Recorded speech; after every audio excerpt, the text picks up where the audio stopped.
Hey everyone, today's guest is Paris Hilton, who I first met when I was new to Hollywood. It's been about 15 years since I last saw her, and I still feel the same sense of wonder I had then. Her new documentary, This is Paris, shows a side of her that no one has ever seen. I don't want to say too much, but it was not at all what I expected. You can find This is Paris on her YouTube channel. After the interview, I'm joined once again by world-renowned clinical sexologist, educator, and sex coach, Dr. Patty Britton, who has some advice for how to keep that spark alive in a relationship, especially during quarantine. But first, here's Paris.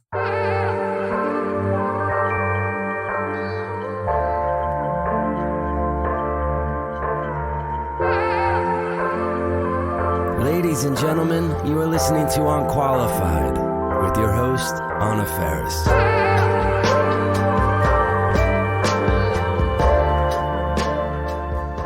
Hi. Hi, love. Oh my God. My heart is racing right now. I'm really nervous. Why? You know, I think anybody who encounters you, they would be like so full of shit if they didn't admit that. I think it's because you are larger than life. Oh, thank you, babe. Yeah. When you pay attention to somebody, it feels like the sun is shining on you. Oh, Yes, you. But then when you turn away, it's like, oh, man, it's overcast.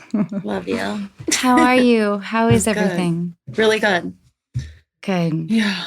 Crazy times. Yeah, I was really blown away by your documentary. Thank This you. is Paris, Thank which you. comes out September 14th, right? Yes. I was thinking about my encounters with you. Can I share a memory? Yeah. I think the first time I met you, I was invited over to your house by Jake Bailey, who was a brilliant makeup artist. And from what I remember of that night, I don't know if you remember this night. You probably I don't. remember. You do? Yes. I actually have photos from that night of us. They're really cute. Really? I'll send them over, yeah. Please do. Oh my Yes. God. I bet I'm just like kind of scared. No, you look cute. But I remember you were so kind walking into your house, and it was incredibly glamorous, and there were all these beautiful people around. And from my memory, you grabbed my hand and took me upstairs to your bedroom. And I didn't really know anybody there. And I felt like, holy shit, I'm getting picked. We went up into your room. You did my eye makeup. I remember. It was like the most surreal night of my life. That's so fun. I love that. That house was so much fun back in the day. There's so many fun memories, but I totally remember. And you showed me your closet. It's just as amazing as you can imagine. Thank you. That was like truly a magical night for me. Well, I'm so happy that you came. Yeah. After I told my parents, which I never told them like anything about my early Hollywood days. But anyway, I was like, I think Paris Hilton is my best friend. That's who you are to my family, Paris. Aw, hi, Mom. She was like, oh, Ani, we have to get Paris to Edmonds. Edmonds is where I grew up. Yes. My mom is determined to teach you how to make a pie crust. Oh, I love that. Yeah. I love to cook, so that'd be fun. So, Paris, shall I book your plane ticket? Yeah. Okay. Let's do this. I'll let my mom know. And then there was another night in a club, and I was so happy to see you. And I had to pee, and you were like, I know where this other bathroom is. And we like went through the kitchen. You were like saying hi to all the staff. Yep. Always know all the secrets. But I like that you have that side to you, and I love that your documentary really reveals those things. Yes.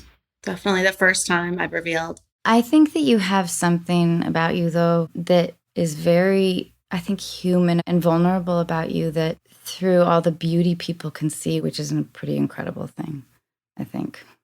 I'm going to cry. I love you. I love you, too. Did you cry during the movie? Yes, I did.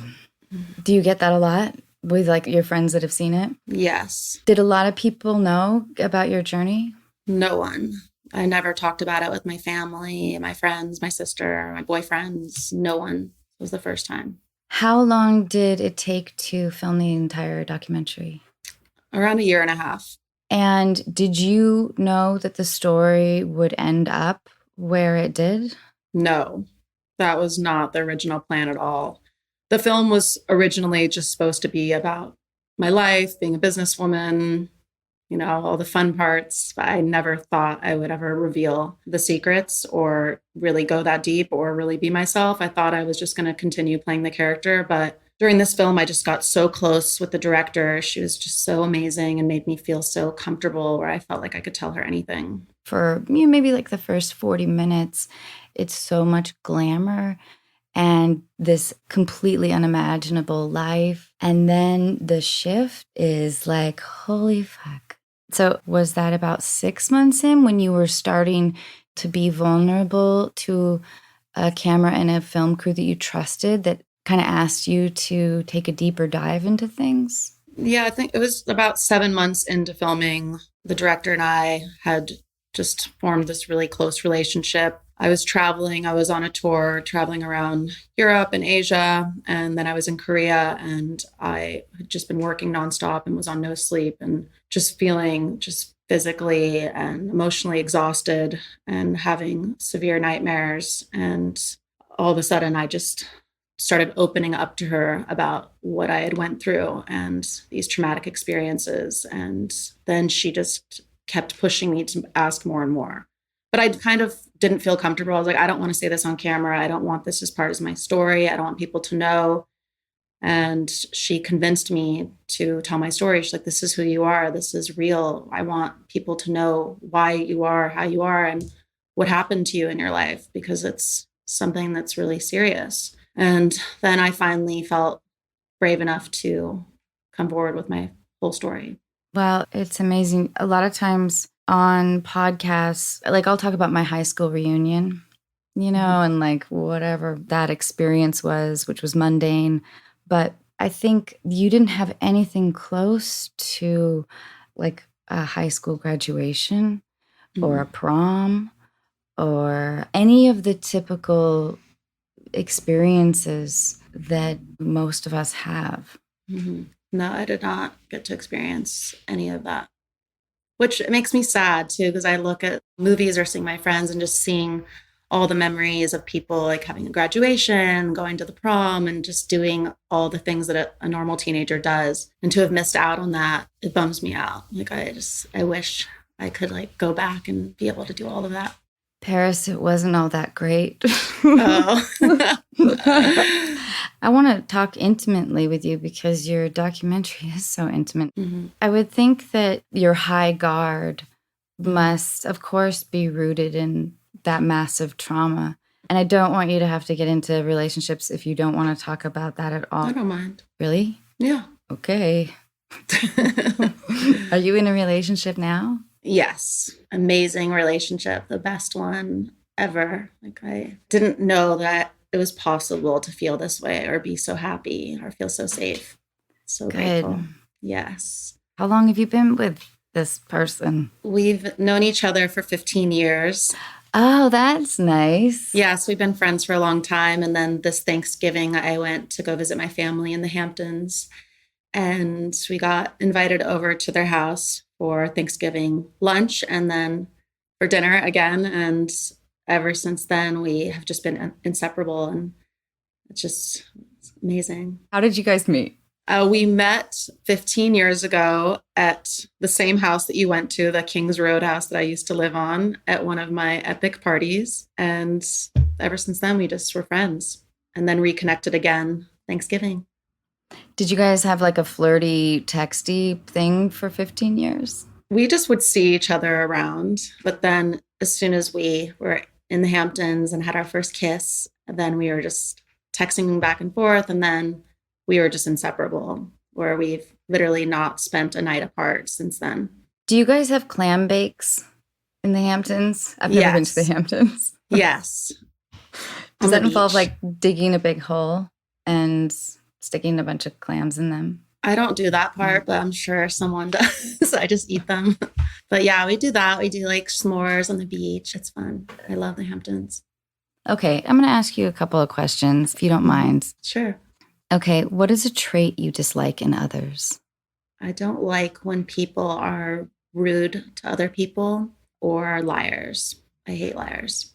I have a question on here, which is on what occasion do you lie? Mhm. That I ask everybody. And I was thinking about that question in regards to you. And I felt like, I don't think Paris really lies. No, I'm very open. I'm not a liar. I think the only thing I would lie about is to not hurt someone's feelings. Like if somebody asked me something and I knew it would make them sad or make them feel insecure, then I would just, like a little white lie, no big deal. But I don't lie about big things. It does feel like your life is so large, you don't need to. Your life is already kind of unbelievable. Yeah. All right. What is a trait you dislike in yourself? I hate that I'm shy. I think from what I've went through, I get like socially awkward sometimes. So just being shy and feeling that way, I hate that feeling. Can I ask you, do you feel shy right now? A little bit because I always feel shy. I do too. Okay. What qualities do you look for in a romantic partner? Loyalty, someone who can make me laugh, and someone who's my best friend, and handsome is a brownie point, I guess. Yeah. What is your greatest extravagance? I love cars. I'm like a tomboy. I love like fast cars. So what's your favorite car? I have this car called the Slivmobile, and it's the new BMW i8 convertible, and I had it wrapped in this like amazing holographic.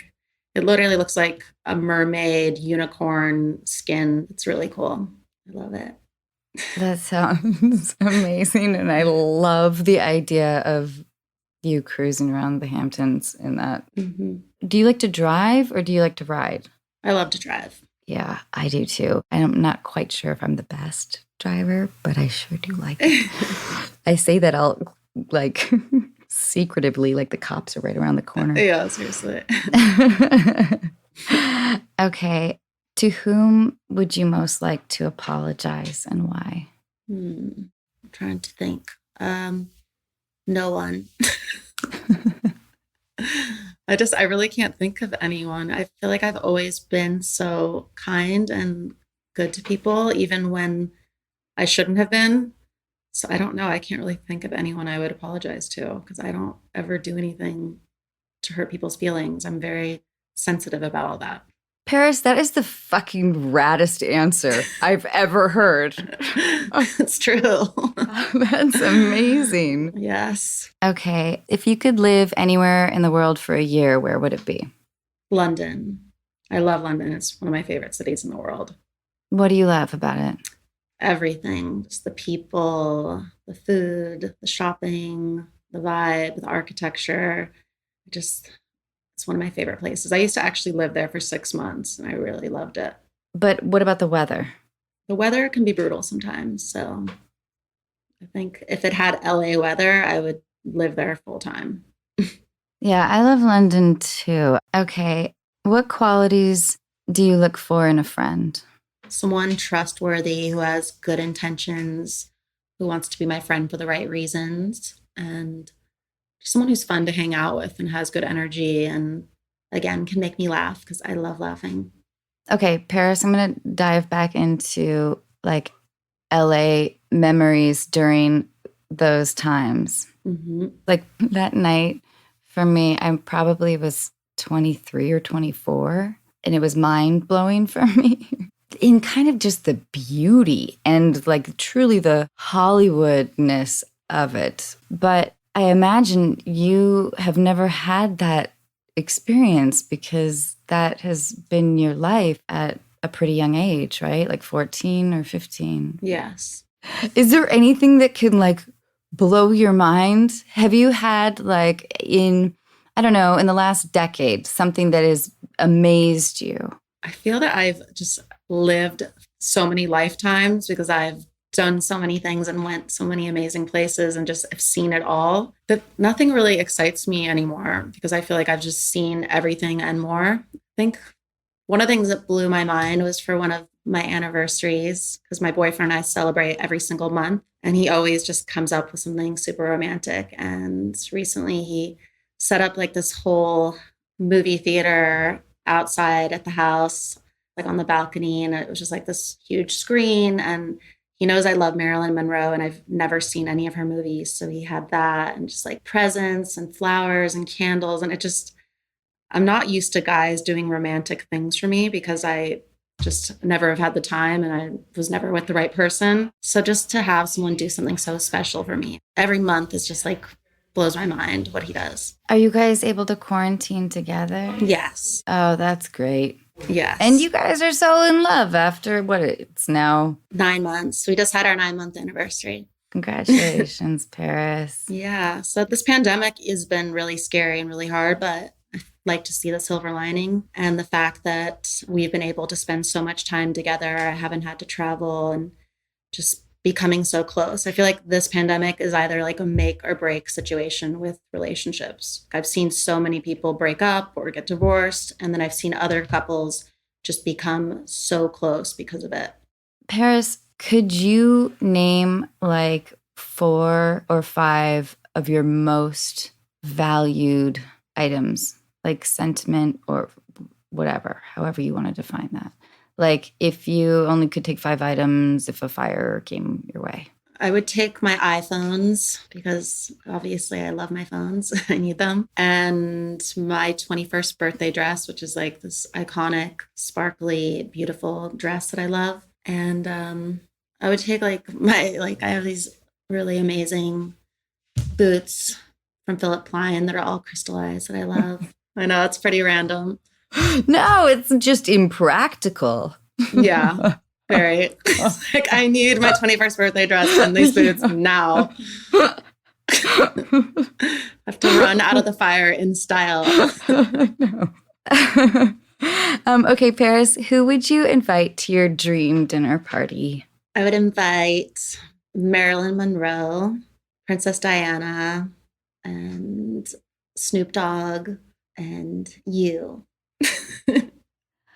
Paris, thanks. You're the first person who's asked me. Yes. Mm-hmm. I would love to come to your dinner party. Be pretty lit. But you did pick 2 tragic ladies there at the top. I love them. I've always just been obsessed with Marilyn and Princess Diana. Just think that they're such legends and such amazing women. But there's tragedy in both of them. Yeah. In every still you see of either of them, you can see like a little pain behind the eyes. I can relate to that. I know. I was doing press in Madrid for the House Bunny, and this woman, she was telling me that I had a lot of sadness behind my eyes and asking me to talk about that. I will never forget it, and I'm really grateful for it, actually, because it felt, I've been doing press for the House Bunny, so it was like, it's sororities. It's a whole different thing in America, whatever. I don't remember what I said, but I do think that that's what makes you fascinating too. Because I think that your appeal was sort of rooted in that on some level we recognized you were playing a character on The Simple Life. At what point did you recognize that you wanted to identify it like that? I developed that character like back when I was a teenager. I think it was almost like a mask to hide behind. And then when I did the show, I knew that was the character that I was going to put on and I was going to portray. But I didn't know that the show would be such a huge success and I would have to continue playing that character year after year. So I kind of just got, almost like stuck in the character where I sometimes even forgot who I was myself because I just was so nonstop and always having to be on and always playing it all the time. So you kind of get like lost in it and caught up in it. And somehow, I don't know, I just kind of forgot who I was. Are you still close with people that you were really close with 10 years ago? Yeah, not everybody, because you kind of learn about people and see that they're not good people. So I've cut out a lot of people from my life, but the good ones I kept. How large is your circle of friends? Not large. Mine is like right here. I feel like I have like a million acquaintances, And then I have a very tight group of friends because I just don't trust people and it's hard for me to open up, especially I think just from being so busy and focusing so much on my business and my work and having to be on a plane 250 days out of the year. It's hard to maintain friendships and really build trusting relationships when you're, never there. Most of us experience a lot of loneliness, but I kind of get the idea that you experience it to a more extreme degree. Yeah. It does seem like a lonely lifestyle. Definitely. Just having to travel and constantly just be surrounded by strangers in foreign countries. And I've been doing this for so long. So yeah, it's been very, very lonely. Even though I was always surrounded by so many people, I still felt alone because I didn't know anyone. So yeah, it's been hard. Paris, for some reason, it was never easy for me to make friends with other women. Mm-hmm. I don't know if you are the same way. Like, are most of your friends like female? Both. But I know what you mean. Like, I do find it hard sometimes to be friends with some girls because you can't trust them. And there's a lot of, especially in this town, a lot of girls who like to backstab and just talk behind your back. Yeah. It's a hard thing. I let people in, but I really am careful about it. Yeah. So, Paris, what is the closest you've felt to anonymity in like 20 years or your lifetime? I never really feel that way. I think sometimes when I do feel that way is when I'm in like full on disguise. Like I've even like went out at times with like prosthetics. Really? It doesn't even look like me at all, just to go to Disneyland or somewhere and not have to, basically be doing a meet and greet the whole time. Because I feel like anytime I go to one of those places, it's just people are lining up and then I'm just taking photos the whole time, which I don't mind. I love being nice to people and making people's day and making people smile. But when I go to Disneyland and places like that, I want to go on the rides and just like be normal. I love the idea that we've hopefully just planted into our listeners' heads that you could be anywhere. Yes, anywhere. Paris could be anywhere. Mm-hmm. Yes. That balding man behind the cash register, that could be Paris. You don't know. Oh my God. Yes. Okay. Could you handle being in a boat alone for a month? I could handle anything because I've been through it all. But being on a boat for a month alone would just be so boring. I could deal with it, but I would be really bored, especially if I had no phone. There's something that's like wonderfully twisted about that, Paris. I think if I asked most people, they would be like, no, I think I might go crazy after week 2. You're just like, once again, I don't have to apologize to anybody. And yeah, give me 6 months on a boat. I'll fucking take it. Just tell it how it is. All right. Here's something that we talk about in our podcast a little bit. The idea of love in your teens is something different. Because I complain a lot about the idea that we only have one word for love when it's this whole, spectrum of feelings. But do you believe that love in your teens is different from the love in your 20s? I think when you're a teen, it's completely different from when you're more mature. Because when you're a teen, everything is so new to you. So you're just more naive and open to it and excited about it. And then I feel like when you go through things and breakups and, maybe abusive relationships, there's so many things that can happen that kind of strip that away from you, where the love that you felt back then, you won't feel as much anymore because you close yourself off from love because of going through certain things. I don't know. On personal experience, that's how I think. Yeah. When were you first in love? When I was like 16, I thought I was in love because it was like my first boyfriend, but I think it was just me being a kid. I fell into that trap too. Yeah. Oh my God, but it sure felt like love. It was dizzying. Like I couldn't focus on anything else. Yep. First love. Okay. When or where were you happiest? Now. Right now with me? Yes, all because of you. Oh, great. Oh, geez. I've just been so happy these past few months. Has just been the best time of my life. My relationship is what makes me so happy because I'm just not used to feeling like this. Yeah. Mm-hmm. Okay. Paris, what's your favorite ice cream flavor?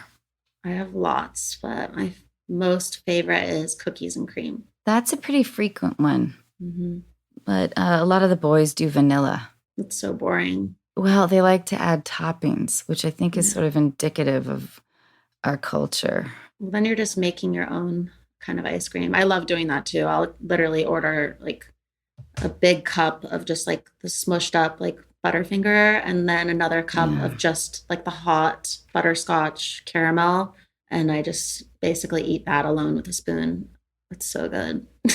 Do you have an irrational fear? Yeah, the one thing I'm scared of is death because I don't know what happens. Why? Because if there's nothing, that would be so boring. Boredom. That's your biggest fear. You mentioned it on the boat. All right, we're putting this together. I hate being bored. Oh, God, now I'm really nervous again. Am I boring you? Probably. No, really? you're not. No. Fuck. This is going to haunt me tonight. No. Okay, who would you call if you got food poisoning and couldn't really move? My mom. She would probably know what to do. Would she come over? Yes. We're super close. All right, so you can handle being alone, but you can't handle boredom. I can handle it. I just don't enjoy it. I like to be entertained and have fun. All right. What's your favorite rainy day movie? There's Something About Mary. I just think that movie is so hilarious. I love Ben Stiller. It's such a fun movie. So hilarious. Okay. What haven't you taken the time to learn about? Foreign languages. I went to le Lycée Français de Los Angeles and we had to speak French. And because I never used it after that, I just completely forgot it. And I just think it's such a shame being named Paris and not being able to speak French. So that's one thing. Do you want me to hook you up with a French tutor? Sure. Oui. Why do I have this feeling that I feel like you wouldn't take the Zoom classes that I signed you up for? I wouldn't. Too boring. She doesn't lie. Yeah. Yep. Paris, how do you imagine your life if, let's say, at age 9, your parents were taking you to see the train station in downtown Los Angeles, and you hopped on a train, and you ended up like with no identity in, let's say, Omaha, and this nice family took you in, and who would you be? Do you think that you would be like, I don't know, manager at the DQ and like head cheerleader? Yeah, I would be like the head cheerleader, and then I would be like a veterinarian or an artist painting. Paris, I don't think so. No way. Your like biggest fear is boredom. Yeah, true. I would think that you'd be like, well, I wouldn't fucking stay. I'd be off to New York. Yeah, that's true. I thought you meant if I had to stay there. No. Yeah, I would get the hell out of there and go to New York or LA. And by the way, you mentioned, I think your mom mentions that you wanted to be a veterinarian. Yes. Okay. I know how much you love animals. And you always have. And you're closer to animals than you are to people, except I think I'm the exception. But I don't see you as a veterinarian. If your most exciting thing is removing like a spleen from somebody's old cat. Yeah. Like that sounds brutal.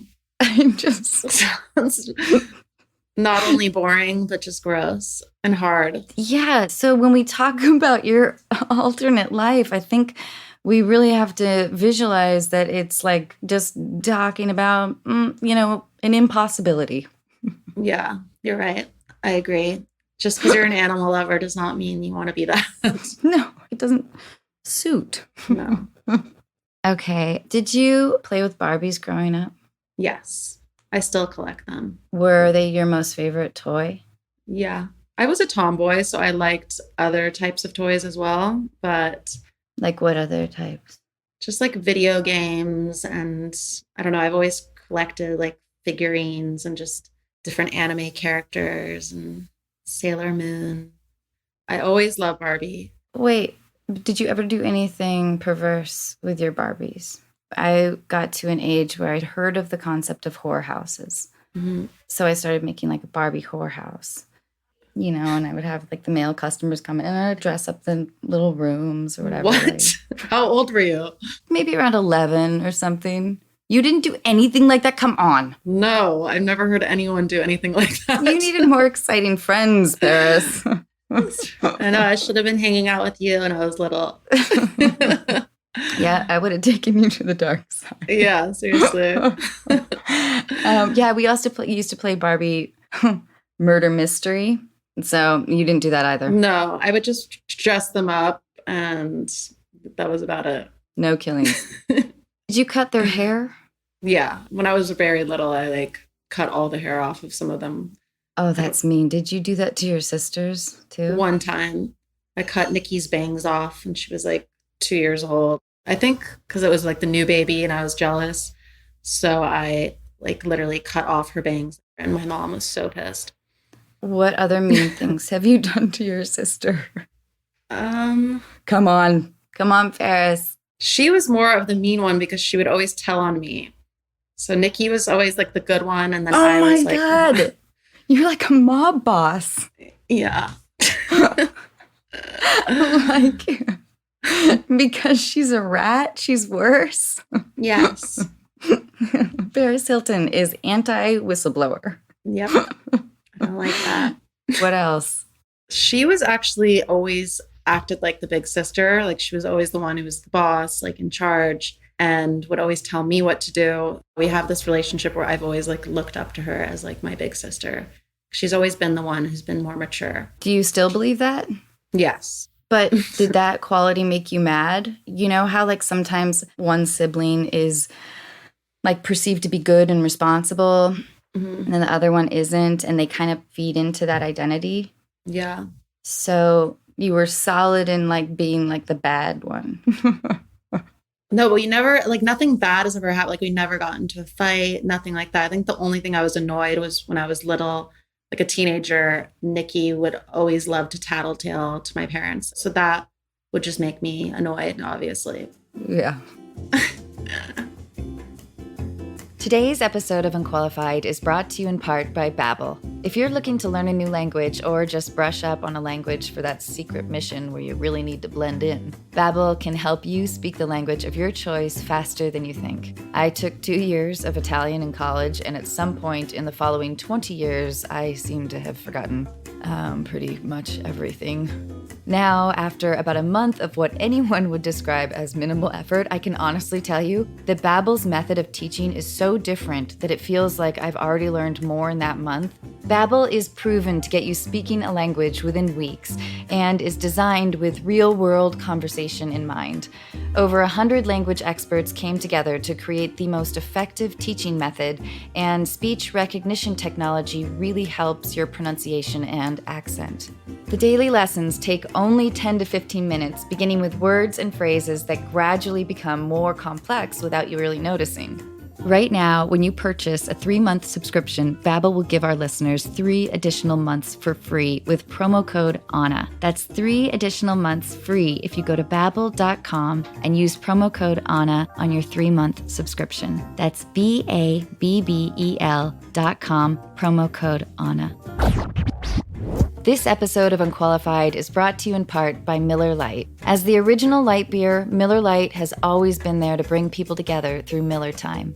My family has a yearly tradition of going to Ross Lake in the Cascade Mountains. We've been going there since I was a kid, and it's one of my favorite places in the world. Just imagine mountains, trees, water, and sky. It was there with my dad and brother that I drank my first beer, a Miller Lite. Of course, spending time with friends and family looks pretty different right now, and as you can imagine, we didn't make it to the lake this year. Not willing to give up on the tradition, my family is planning a virtual trip where we all get together over Zoom to tell stories about the times we've spent at the lake. Add a few Miller Lights, and maybe things won't seem too different after all. Miller Lite, great taste with only 96 calories and 3.2 carbs. However you and your friends are enjoying Miller time this summer, you can have the original light beer delivered by going to millerlight.com/Anna and find the delivery options near you. Celebrate responsibly. Miller Brewing Company, Milwaukee, Wisconsin. 96 calories and 3.2 carbs per 12 ounces. Hey, Paris, for what historical figure would you start a fan club for? Historical figure. Marilyn. Marilyn. Yes. What do you think you love about her? I don't know. Something about her is just very special, and just her photos are just so iconic and timeless. And after watching more of her films now and like a documentary on her, just seeing how much she went through and just how strong she was, just her whole story was just very fascinating. Paris, are you still really close with your director of the documentary? Yes. I want to ask you dumb things like, how have you changed? But I would hate it if somebody asked me that, because I don't even know if one can have perspective on that accurately. But have you changed, Paris? Definitely. I feel like I've changed in so many ways, because I honestly didn't even know who I truly was up until this past year with doing this film. So I just learned so much about myself. And I think just from going what I went through, I just tried to just bury my emotions. So just like letting that all out was a very therapeutic experience. Paris, what's your favorite holiday? Halloween. I love Halloween so much. I love dressing up. I'm so sad there's probably not going to be Halloween this year. This is like, I live for Halloween. It's like sometimes like 7 to 10 days of just amazing parties, dressing up in different costumes every single night. I love it. Paris, I hate Halloween. How do you hate it? It's the best. I hate it because I kind of feel like I dress up for a living. So there's a little bit of a chore factor, but the bigger issue is dressing up in something sexy makes me uncomfortable on a base level. But then if I look really unattractive and do something funny or clever, you think it's going well for like 15 minutes, and then you're just jealous of all the other girls that look hot. I've never done a funny costume or any of that, so I don't even know how that feels. Not great. Yes. That's hilarious. Yeah, I don't know. I feel like Halloween is like the ultimate excuse to just dress as sexy as possible and get away with it. Yeah, you've just summed up like my fundamental like uncomfortable association, oh God, with that holiday. Okay, when do you feel you're most independent? When I'm skydiving. I love to skydive. I've been 6 times. Paris, you've given me the most amazing answers to like all of my questions. I've never been skydiving. It's incredible. You know, earlier when I asked you about fear, do you have any irrational fears? Like besides, death feels pretty rational. Oh, like irrational. I'm pretty fearless. Like I've always been a daredevil, like jumping out of a plane that many times, and just things I do. I feel that I've been through so much that nothing really scares me. Okay, but what about bees? I hate bees. I don't know anyone who likes bees. Maybe beekeepers who like get honey out of them, but I hate bees. You know how opposites attract? I really like bees. What? Why? You're not scared of them? No, I'm not. Have you been stung? Yeah. And you like them? Paris, I like bees so much that when I was a kid, I ordered in the mail a bumblebee nest, like a whole like wooden container, and you have to find like wild mouse nesting to attract the queen bumblebee when she comes out of hibernation in the spring. What? Okay, what about if you're like a rustling or a shadow in the backyard, you would be terrified, right? If someone was in the backyard, Yeah.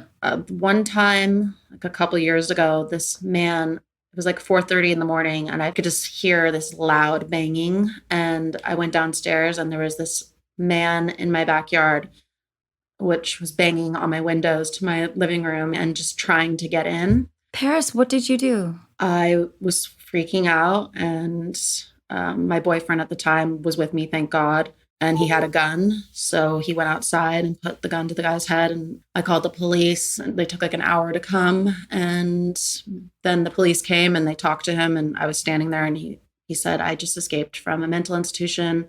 I went to Hollywood Boulevard. I bought a star map. I saw Paris Hilton's name. I know that she has a lot of money. So I was going to come here and kill her. And he like just said it like it was a normal thing. So that was terrifying. Yeah. Yeah, that's awful. Yeah, it was pretty scary, but thank God that I woke up and he didn't just come in, because I don't think I would be here today otherwise. Do you find that it's hard to, like, when you are out in public, do you tend to always look down because making eye contact means engagement? Yeah, I get shy. If I know the person, then I can, but usually I feel like so many people are always looking at me that if I look up and I like catch someone's eye, I get immediately really shy. I used to live by Hollywood in Highland, and if I wandered around there, I found that people wouldn't recognize me at all. Even there were a ton of tourists. There are so many other things to look at. And like, why isn't anybody recognizing me? Yes. I don't know if I would describe you as shy. I would almost describe you as this ethereal alien. Yes, I love that. The ethereal alien. Like, where do I fit in with these humanoids? Yeah, I think I might be an alien. I cracked you open, didn't I? Yes. I knew it, Paris. Paris, in one word, how would you like to be remembered? Kind. Oh, I love that. And Paris, I really love your documentary. Thank you. It's unbelievably powerful. It goes to this beautiful place, and I can't thank you enough for doing this with me. I really, really appreciate it. Thank you. And I miss you. I miss you. And I love you. I love you. And thank you for making me feel like a cool girl in You Hollywood. are cool. I love you. You're so fucking awesome. All right. Bye, darling. Bye.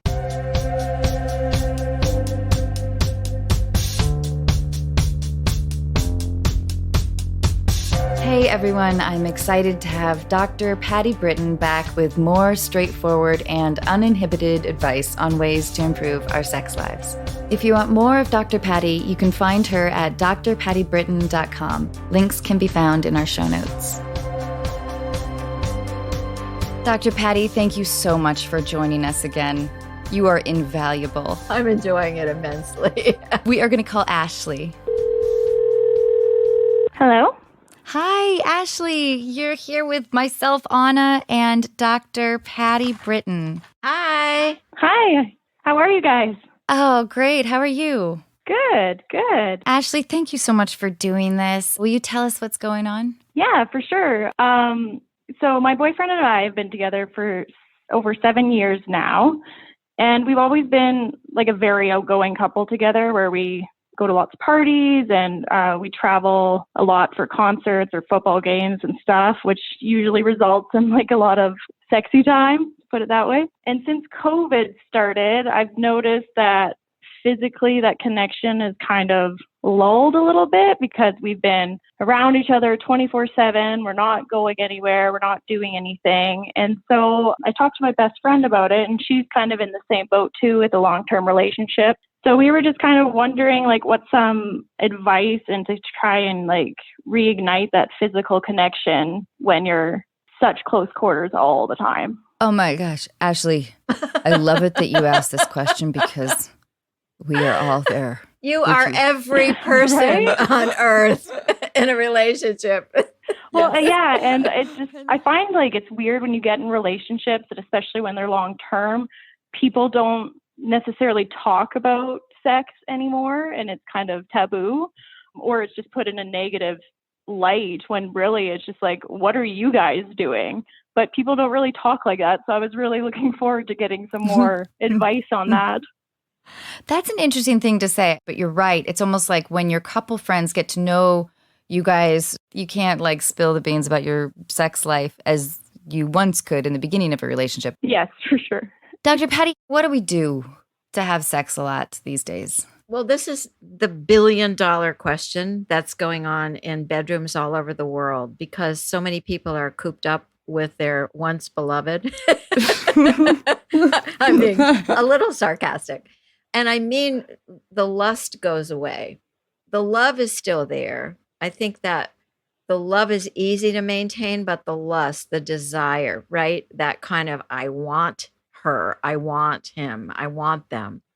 And one of the things that you said is so important, which is that you used to change the context of where you spent time and you had adventures that took you out of kind of the normal living day to day in your environment, right? Mhm. When you would go to a game or you go to a concert or you travel to a different city.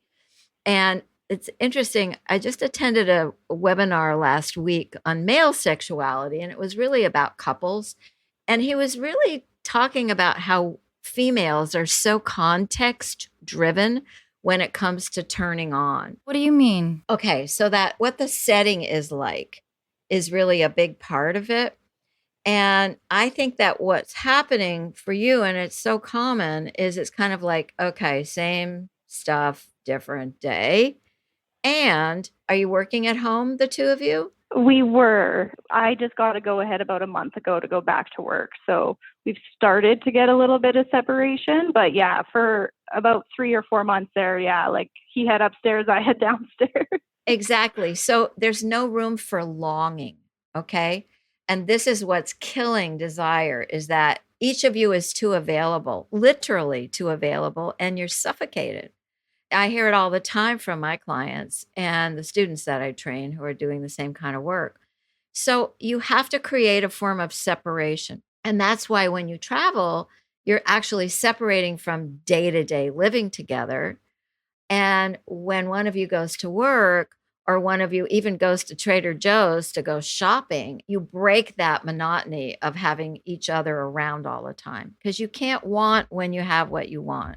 Does that make sense? For sure. And I think in my context too, is like I didn't mean it in like a negative light, but like I enjoy missing the person that I'm with. Yes. Like I enjoy that feeling of wanting to see them. Yes. And you can't have that when there's no one to miss or nothing to miss. Exactly. I'm going to give you this really cool tool that might help you. A sex therapist named Jack Moran created this formula, and it's called the formula of sexual excitement and desire. Okay. You want to hear it? Yes.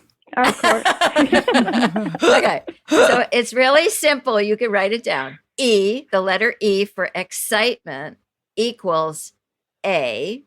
So there has to be attraction. You guys already have attraction or you wouldn't be together. And here's the most important part. Plus PO for perceived obstacle. That's why you can't miss him. There's no obstacle. And it's a perceived obstacle. This is why couples fight, by the way, because when they fight, what they create is an obstacle between them. And then they have the best sex called makeup sex, right?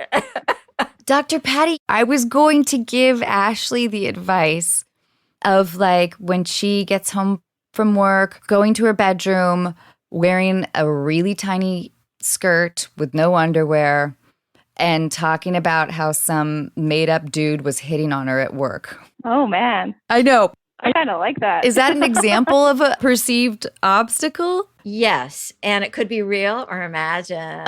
Yeah. Okay. Well, hopefully your partner knows exactly what you're up to. So you just hit on another, like a vein in this, search for the gold, right? Here's the other vein. Sexy comes from inside us. Sexy, not desire, not sexual, but feeling sexy is from the inside.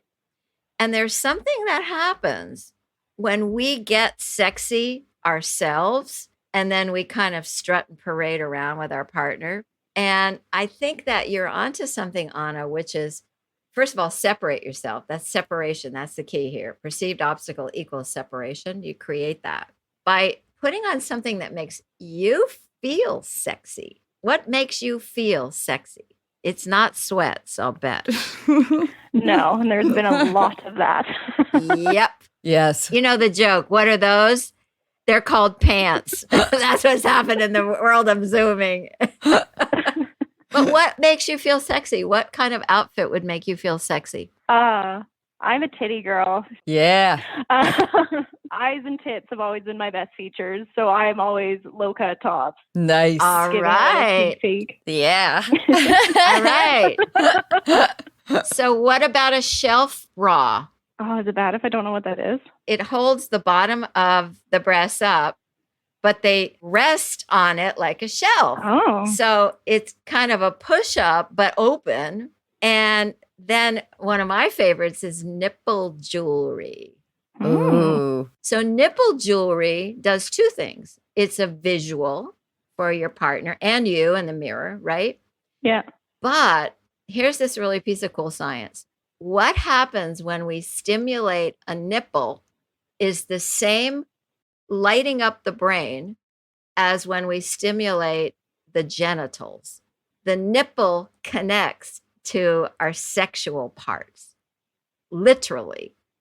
Isn't that amazing? Yeah. They have these really cool, they're called nooses. So you can get these dangling nooses that go around the nipple, and they have like a jewel hanging. You can get them online. Just Google. Yes. nipple Can I tell jewelry. you something that's happening right now, Dr. Patty? Oh, dear, what? My partner, Michael, right now is looking up nipple jewelry. Apparently, we're on board. We're all in the nipple jewelry customer base. Man approved. Gonna make note of that.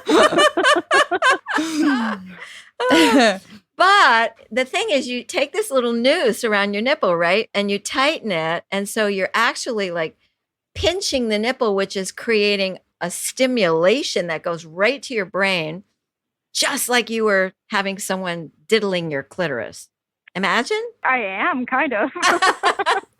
Dr. Patty, do people have orgasms with nipple stimulation alone? Some can, yes. Oh, wow. Yeah, nipple stimulation, it depends on your unique body. For everybody who's listening, everybody is wired differently, literally wired with nerve cords. But the fact is that many, many males and females are aroused through nipple play. And men can enjoy that too. This is something that I think we as girls and women don't really think about that much. You're right. That and balls. I don't know what to do with Yes. them. I'm always afraid that I'm going to hurt. Well, we don't want to harm them. They're very Don't delicate. squeeze too tight. Yeah. Okay. Good, Ashley. Now, wait a minute. Uh-oh. Some men Uh-oh. like very hard squeezing. This is why you have to communicate with your partner, because you have to find out what your partner enjoys. Because there are some males who actually enjoy really hard ball play, and some don't want touched at all. Some like you to bite, some like you to lick, or just squeeze or rub or tickle with the end of a nail, all kinds of behaviors. But it depends on the body. So back to what would make you feel sexy. What else would make you feel sexy? Like high cut French lace thong panties? Oh, totally. Yeah. I'm a big fan of I love dressing up, so I would definitely take some notes and incorporate more of that during these times for sure. What about heels? Like high heel boot, Lady Gaga kind of stuff. Oh gosh, I would be more of a stocking versus a heel person if I was going for leg, just because I am short and clumsy in heels. Okay. I don't know how you did it in the house bunny, Anna. Oh, my just to God. throw that in there. Ashley, I can't tell you how many times I almost broke my neck. There's a couple of shots where I'm wobbling. I was about to go down. But Ashley, I do love it that in this time, I haven't had, like all of us, a reason to dress up at all. So it's really nice that it's oddly reserved for that. Like, I hate wearing heels in my daily life. I hate it. But it has been so fun to wear some of my pretty, sexy heels. I only have to walk from the closet to the bedroom. It's like 7 feet. but that's been really fun. It makes me feel very sexy. I mean, that must be very common, right, Dr. Patty, that if you are wearing something like a thong or something that is constantly stimulating you a little bit, that's reminding you of your body. And for me, that feeling of power that heels give, Yes. power and weakness all at the same time, that wonderful combination. Well, I'm going to go one better, and that is to suggest that there's so many pleasure products on the market today, and some of them come from like ancient practices of what were called Benoit balls, or little ball bearings or little objects that used to be put in the woman's vagina to constantly remind her and stimulate her so that she was constantly lubricated and ready for sex. So today's world of the sex toy generation has a lot of these products that are safe, that are made of either a medical grade silicone, which won't harm you, or even carved stones. You know, there are some really beautiful decorative kind of pleasure products. But if you wanted to do something really fun, you could wear some of these. They might be called a Kegel ball because they're also used to strengthen the Kegels, which is the muscle that's the undergirdle of our pelvic floor, the PC muscles. And so if you wore those, you would be stimulating yourself, just like you just said on it, and reminding your body all the time that you are there. And that's part of keeping your body hot and wanting. Does that make sense? Yes, that's great. Yeah. I think it's just like you get in those slumps, right? Where it's just like the same, and you get not necessarily bored, but you're dormant is kind of the way I put it, is like you forget about that stimulating pleasure and stuff that makes you feel sexy. Yeah, Ashley, I'm so with you. I'm going to say one other thing that I hadn't said before that I want to really touch base on because it's something I hear a lot from my clients around the world. And that is when I get a couple and they're a new couple as clients of mine and they say, we're not having sex. We're just not. We're sexless and we don't touch anymore, but we're best friends. And I go, I'm so sorry to hear that. And the reason I say that is I think it's great that a couple can be best friends, but it can be deadly to desire the other person as an erotic object. Now, that may sound weird because we're objectifying our partner, but we have to in a way. We have to separate and want that person and that person's body, mind, soul, whatever it is that you want. And that might help you as well to stop seeing each other as kind of family, good friends, besties, but lovers. There's a different energy when you show up as lovers. Does that kind of relate back to what you were saying about when a couple fights, that tension can be sort of a Kickstarter? Yes. Anger is a really cool emotion. Most of the time we look at anger in relationships and we go, oh no, anger. But it's actually a really high energy emotion and it's a push away emotion. Anger goes out from us, even if we don't express it. That's how we feel. It's like, I want to, punch through a wall. And anger is a way to create separation, but it has to then finish. You can't let anger fester or it'll kill a relationship. So, yeah, it's like, pop. Don't hold back, but finish the pop. And I think that fighting is a great way of building passion. Anger is passionate. And that's what you're lacking as well. When you get settled, that kind of feeling of we're so settled. It's just not what you want to be sexual and hungry for each other. I love the idea of Ashley making up a character named Sean at work. He just won't stop staring at her tits. And, and it's just so frustrating that Sean's always like staring. I might steal that from you. I hope that's not copyrighted. Oh, yeah, Ashley. Oh, yeah. Doesn't that feel good? Because that's your perceived obstacle that you need to create the tension and the resistance and the separation.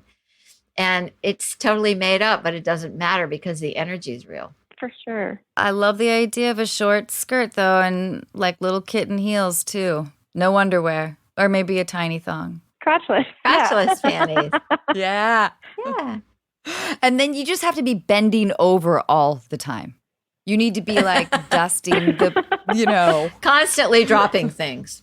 I can do that. Yes, totally. I can Yes. definitely do that.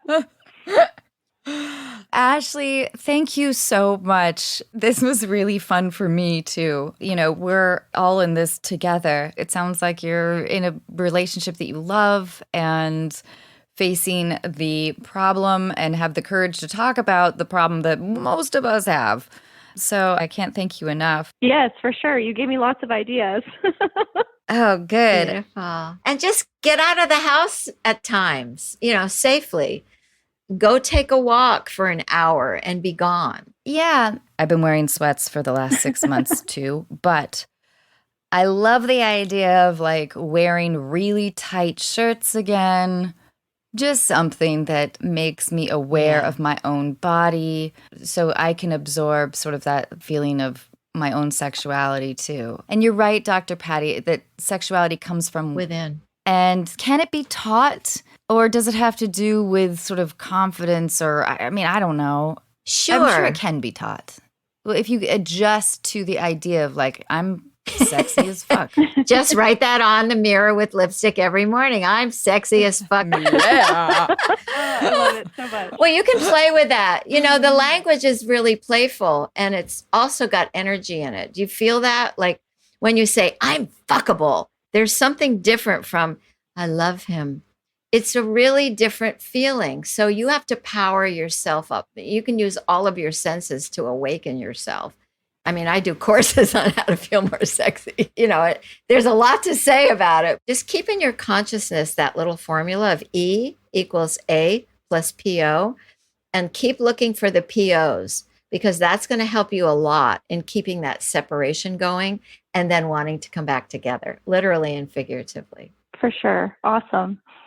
Oh, thank you guys so much. I appreciate it. Yeah.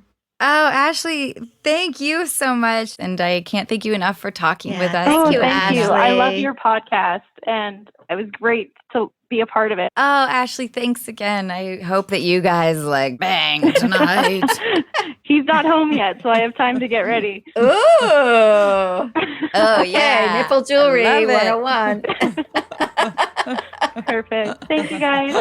Bye, sweetie. Thank you.